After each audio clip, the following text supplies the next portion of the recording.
Ma'am, magandang araw po, ma'am. So, ito po yung ating sewing. Wait a minute. Ma'am, magandang araw po, ma'am. So, ito po yung ating sewing machine. So, tatandaan niyo po itong video natin. Okay, so ito po yung button start. Okay, tapos atras abante pag nasa street sewing.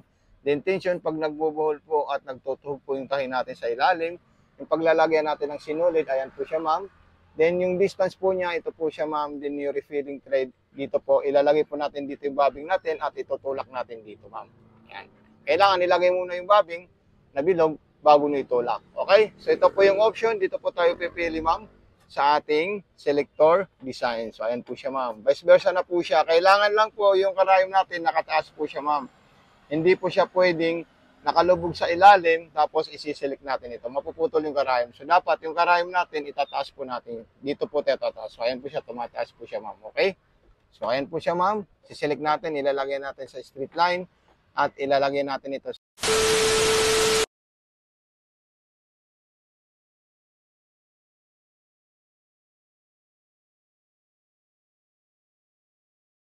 Okay po, ma'am. So magandang araw po sa iyo, ma'am. So ito na po, ma'am, yung full video ng ating sewing machine. Ito po yung wire ng ating sewing machine. So kailangan po dito natin isasaksak. At itong wire ng ating transformer doon po sa regular outlet natin, ma'am. Huwag niyo po siya isasaksak ng direkta kasi bawal po, ma'am. Dahil ito po ay 110 itong sewing machine natin. Okay? So naintindihan natin yung step 1. So tuturo ko po sa inyo, ma'am, yung mga step para sa ating sewing machine. Ito po yung option ng ating mga tahi or design selector po. Ito mga ma'am and sir. Ito po siya. Okay?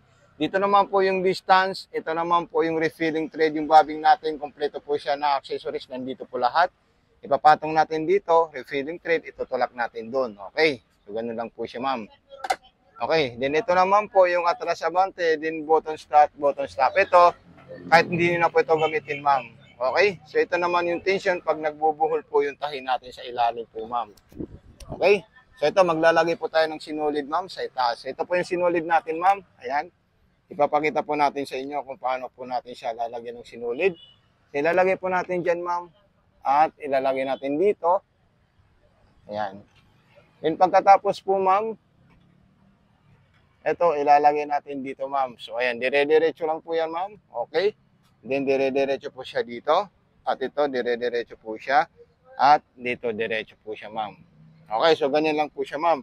So, kukuha po tayo ng extension at isasaksak po natin yung ating wire para magamit po natin yung sewing machine natin dito sa transformer po, ma'am. So, ito po yung extension natin at ito po yung isasaksak natin dito, ma'am.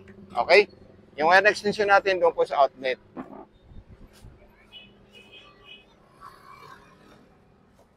So, ayan po siya, ma'am. Nagkaroon po siya ng ilaw, ma'am. Then, ito, itatabi po natin siya sa gilid. Okay?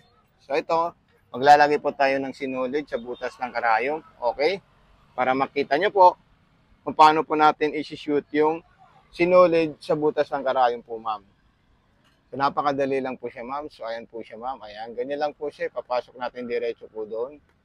Okay? Kasi yan po ay pag-aalala natin yung pagpasok ng sinulid po, ma'am. Ayan. So, ayan po siya, ma'am. Naipasok ko na po. At dito naman po sa may bobbing natin, ma'am. So, napakadali lang po siya, ma'am. Dahil ito, slide lang natin yan. At ito po yung bobbing natin, ma'am. Ayan po. Okay. So, ito po yung mismong bobbing natin. Then, ilalagay po natin siya dito. Okay. Then, may hiwa po doon na maliit kasi meron po siyang thread guide dito. So, ayan po siya. Ayan. Ganito lang po siya, ma'am, ha. If ever na hindi nyo po ito maintindihan, palagi nyo po papano rin to. So, hawakan po ko yung sinulid ng galing sa karayom at ikutin ko po ito ng pababa, forward. Ayan. Hindi po siya backward, ma'am. Kasi hindi niya po makakain yung sinulid sa ilalim. So, ayun po silang dalawa. Okay.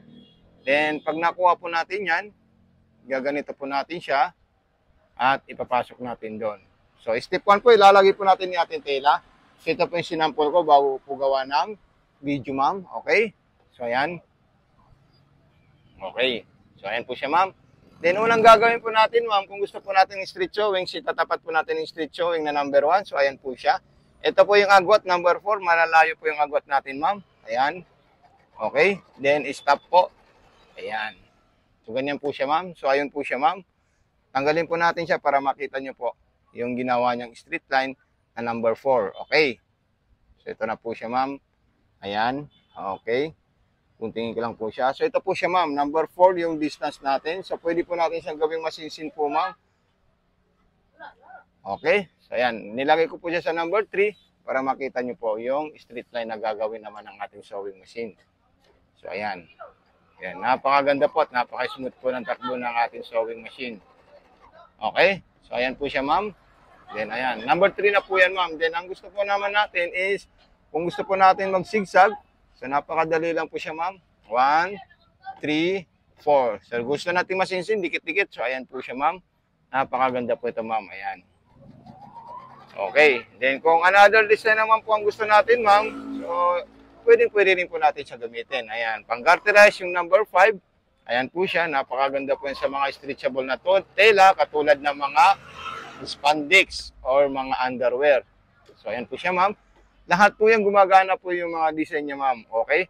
Wala po siyang problema at wala po siyang issue, ma'am. Ayan. So, ganyan. Lagyan natin siya attention, ma'am, para makita po natin yung pinaka-perfectong paglalagay ng sinulid. Okay? So, ulitin ko po yung paglalagay natin ng sinulid po, ma'am. Ayan po siya. Ayan. Dire-diretso po siya. Okay? Then, pababa. Then, pataas. Okay? So, ilalagay natin doon. So, ganyan lang po siya, ma'am. Napakadali lang po. Tapos, butas na po ng karayom, ma'am. Okay? Basta tatandya po, yung mga multiple stitches niya, magmula 10, 11, 12, 13, 14, 15, 16. So, number 4 lang po tayo dito. So, magmula 1 hanggang 8 is, pwede nyo gamitin yung 4, 3, 2, and 1. Then, dito naman po sa 9, ang distance nito is nasa number 1 lang po siya, ma'am. Kasi button holder po yung number 9. So, gagawin po natin ng video yung button holder po, ma'am. Okay? Para makita nyo po kung paano po natin gagamitin yung pangwalis ng ating sewing machine. Okay? So, ito na. Doon na tayo magpo-focus sa ating button holder. Kasi pinaka-importante rin po yan na malaman nyo po yung paggawa ng button holder. Okay? So, ito. Sasabit ko lang po siya dyan. Ayan. Then, button holder po tayo, ma'am. Ayan. Okay? So, meron po tayong ibababa po dito na bakal. So, ayun po siya, ma'am. Okay? Then, pupunta po tayo sa button holder, number 9. Okay? So, number 1 po dito, ma'am. Okay? So, forward, ayan po siya. Nakatago po yan sa taas. Masisilip nyo lang po siya. Ayan. Okay? Kasi forward po siya, ma'am. Then, atras. Ayan. Okay? Then, forward ulit. So, ayan. Then, pwede nyo po i-backward ulit. Ayan. So, ito na po siya, ma'am, yung ginawa niyang pangwalis. So, kailangan mo lang po siya kunting aral or kunting diskarte para mabuo mo yung button holder po, ma'am. So, ayan po siya, ma'am. So, maraming salamat po sa iyo, ma'am. God bless and more power po, ma'am.